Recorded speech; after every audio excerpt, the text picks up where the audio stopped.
భూమి భుక్తి రాచరిక విముక్తి కోసం సాగిన తెలంగాణ రైతాంగ సాయుధ పోరాటం ఒక గొప్ప చారిత్రక ఘట్టమని భారత విద్యార్థి ఫెడరేషన్ నాయకులు పేర్కొన్నారు. ఇబ్రహీంపట్నం డివిజన్ కమిటీ ఆధ్వర్యంలో తెలంగాణ రైతాంగ సాయుధ పోరాటం వాస్తవాలు వక్రీకరణ అనే అంశంపై వైష్ణవి ఫంక్షన్ హాల్లో ఘనంగా సెమినార్ నిర్వహించారు. ఈ కార్యక్రమానికి ముఖ్య అతిథులుగా ఎస్ఎఫ్ఐ రాష్ట్ర కార్యదర్శి తాళ్ల నాగరాజు, డివైఎఫ్ఐ రాష్ట్ర అధ్యక్షుడు కోట రమేష్, ఎస్ఎఫ్ఐ రంగారెడ్డి జిల్లా కార్యదర్శి బాయికాడి శంకర్ హాజరయ్యారు. ఈ సందర్భంగా వారు మాట్లాడుతూ 1946 సెప్టెంబర్ నుంచి 1951 అక్టోబర్ వరకు జరిగిన ఈ పోరాటంలో 10 లక్షల ఎకరాల భూమిని పేద ప్రజలకు పంచిపెట్టారని గుర్తు చేశారు.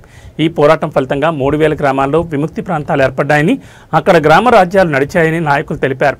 పటేల్ పట్వారీలు, గ్రామ పెత్తందారులు, జాగీర్దారులు, జమీందారులు, భూస్వాములు గ్రామాలను వదిలిపెట్టి పట్టణాలకు పారిపోయారని వారు వివరించారు. ఈ పోరాటంలో అనేక మంది కమ్యూనిస్ట్ నాయకులు తమ ప్రాణాలను త్యాగం చేశారని, కమ్యూనిస్ట్ పార్టీ పోరాటాలు చాలా గొప్పవని వారు కొనియాడారు.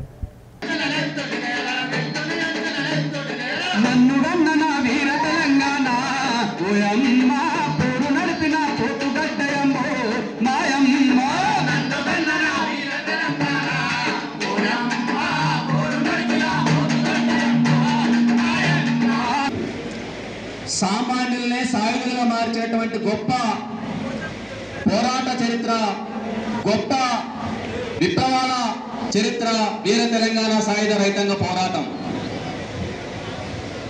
ఎందుకు జరిగింది పోరాటం?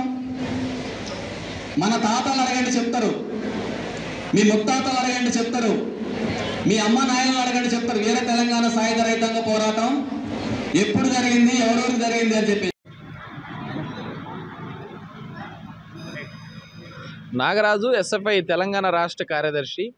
సెప్టెంబర్ 17వ తేదీ ఈ రోజున తెలంగాణ ప్రాంతంలోని తెలంగాణ వీర తెలంగాణ రైతాంగ సాయుధ పోరాట వార్షికోత్సవ సభలు జరుగుతూ ఉన్నాయి.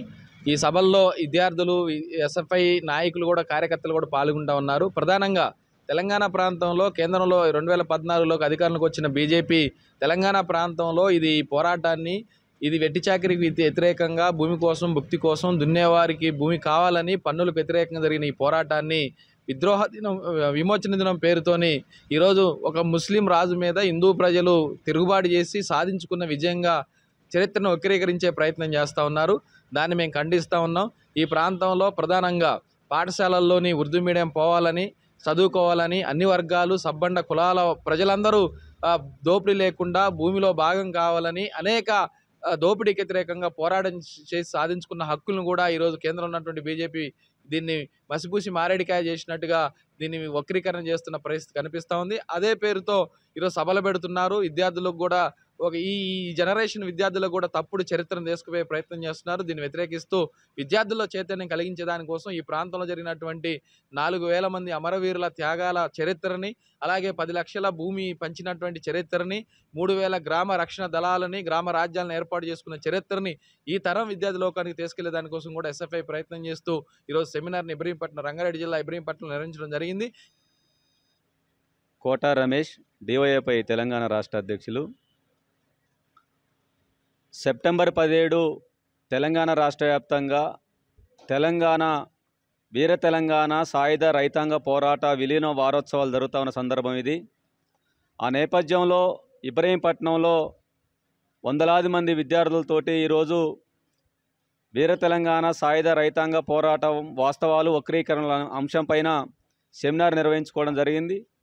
నేటి విద్యార్థులకు, యువతరానికి నాడు జరిగినటువంటి వీర తెలంగాణ సాయుధ రైతాంగ పోరాటం, దాంట్లో వీరోచితమైన పాత్ర పోషించింది సామాన్య ప్రజలు, కమ్యూనిస్టులు అయితే, ఆ పోరాటం మతపరమైన పోరాటంగా, ముస్లిం రాజుకు వ్యతిరేకంగా హిందువులు చేసిన పోరాటంగా మతత్వవాదులు, మతోన్మాదులు బీజేపీ పార్టీ చరిత్రను వక్రీకరిస్తూ ఉంది.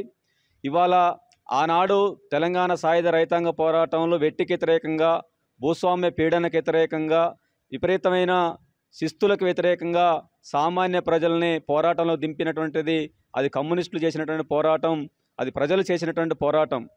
అయితే బాంచనన్న బక్కోనికి, బడుగు జీవులకి బందూకులు పట్టించి నైజాం నవాబుకి వ్యతిరేకంగా, ప్యూడల్ భూస్వాములకు వ్యతిరేకంగా, వెట్టి చాకిరికి వ్యతిరేకంగా పోరాటం నడిచింది.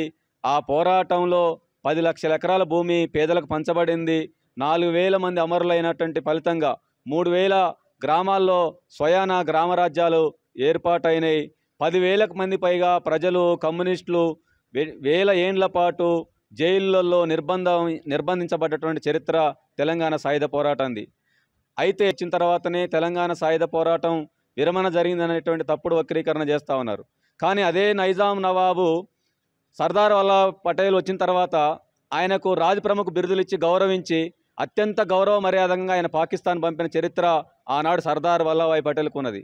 కానీ దాంట్లో త్యాగాలు చేసినటువంటి వాళ్ళు ప్రజలైతే, పోరాడింది ప్రజలైతే, భూములను కాపాడుకున్నది ప్రజలైతే, వెట్టి చాకిరి పోవాలని చెప్పేసి పోరాడినటువంటి వాళ్ళు కమ్యూనిస్టులు అయితే అది మతపరమైన పోరాటంగా బీజేపీ మాట్లాడుతున్నది. హిందువులు, ముస్లింలు, అన్ని వర్గాల, అన్ని మతాల ప్రజలు ఐక్యంగా ఆనాడు నైజాం అరాచకాలకు వ్యతిరేకంగా పోరాడిన చరిత్ర ఈ తెలంగాణ సాయుధ రైతాంగ పోరాటానికి ఉన్నది. కానీ దీంట్లో మతం ఎక్కడుంది, దీంట్లో కులం ఎక్కడుంది?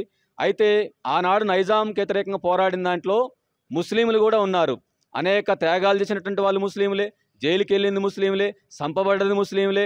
ఆనాడు హైదరాబాద్లో కాళ్ళు చేతులు మొత్తం కూడా ముక్కలు నరిపినటువంటి సోయబ్ ఉల్లా ఖాన్ ముస్లిమే, షేక్ బందగి ముస్లిమే, ఆ రకమైన అనేక మంది ముస్లిం అమరవీరులు ఉన్నారు. మరి ఇది ముస్లిం రాజుకి వ్యతిరేకంగా ముస్లిం ప్రజలు ఎట్లా పోరాడారు, వాళ్ళు ఎట్లా ప్రాణాలు కోల్పోయినారు? అందుకనే బైరాన్పల్లి కానీ, గుండ్రాంపల్లి కానీ, అదేవిధంగా దొడ్డికొమరై అమరత్వం కానీ, సాకలైలమ్మ వీరోచిత తిరుగుబాటు కానీ, ఇవన్నీ కూడా వీర తెలంగాణ సాయుధ రైతాంగ పోరాటంలో దానికి నిజమైన వారసులు ప్రజలు, కమ్యూనిస్టులు అని చెప్పేసి చరిత్ర చెప్తున్న సాక్ష్యం. కానీ దీన్ని మతత్వవాదులు, మతోన్మాదులు చరిత్రని తమకు అనుకూలంగా మలుచుకొని ఓట్లు, సీట్లు, రాజకీయ ప్రయోజనాల కోసం చేస్తున్నటువంటి దుర్మార్గ తప్పుడు ప్రచారాలను తెలంగాణ సమాజం, ప్రజలు, యువత, విద్యార్థులు గుర్తించాలని చెప్పేసి తెలియజేస్తా ఉన్నాం. శంకర్, ఎస్ఎఫ్ఐ రంగారెడ్డి జిల్లా కార్యదర్శిని. సెప్టెంబర్ 17 వీర తెలంగాణ రైతాంగ సాయుధ పోరాట వారోత్సవాలు భారత విద్యార్థి ఫెడరేషన్ ఎస్ఎఫ్ఐ ఆధ్వర్యంలో సెమినార్ నిర్వహించడం అనేది ఈ తెలంగాణ చరిత్రను వక్రీకరించడానికి, తెలంగాణ చరిత్రను వక్రీకరించి అవాస్తవాలను ప్రజలకు చెప్పడానికి ఈరోజు బీజేపీ ప్రయత్నాలు చేస్తూ ఉంది. నాటి వీర తెలంగాణ చరిత్ర అంటే భూస్వాములకు వ్యతిరేకంగా, జామీందారులకు వ్యతిరేకంగా, పెట్టుబడిదారులకు వ్యతిరేకంగా ఆనాడు ప్రజలను చైతన్యం చేసి ఆనాడు పోరాడిన చరిత్ర కమ్యూనిస్టు పార్టీకి ఉంది. ఇట్లాంటి చరిత్రను హిందువులకు, ముస్లింలకు వ్యతిరేకంగా ఈ పోరాటం జరిగినట్టుగా ఈరోజు వక్రీకరిస్తున్నటువంటి పరిస్థితి కనబడుతూ ఉంది. కాబట్టి ఇది ప్రజల చరిత్ర, మట్టి చరిత్ర. వీర తెలంగాణ అంటే ఆనాడు పేద ప్రజలను వెట్టి చాకిరిగా ఉన్నటువంటి వాళ్ళను చైతన్యం చేసి ఆనాడు నిజాం వ్యతిరేకంగా పోరాటం చేసినటువంటి చరిత్ర ఉంది. అదేవిధంగా ఏదైతే ఈ హిందూ ముస్లింలే కాదు, ఆనాడు గ్రామాల్లో భూస్వాములు ఉన్నారు. ఆనాడు భూస్వాములకు వ్యతిరేకంగా పోయినటువంటి పోరాటం ఈరోజు విష్ణు రామచంద్రారెడ్డి కావచ్చు, జన్నారం ప్రతాప్ రెడ్డి కావచ్చు, వేల లక్షల ఎకరాల భూమి వాళ్ళ కింద పెట్టుకొని వాళ్ళని కూలీలుగా వెట్టి చాకిరి చేయించినటువంటి పరిస్థితి ఉంది. అట్లాంటి భూస్వాములకు వ్యతిరేకంగా జరిగినటువంటి పోరాటాన్ని హిందువుల, ముస్లింల కొట్లాటగా వక్రీకరిస్తూ ఉన్నారు. ఇది సరైనది కాదు అదే అని చెప్పేసి ఎస్ఎఫ్ఐగా విద్యార్థి లోకానికి తెలియజేయడం కోసం ఈ సెమినార్స్ నిర్వహిస్తున్నామని చెప్పేసి తెలియజేస్తా ఉన్నాం.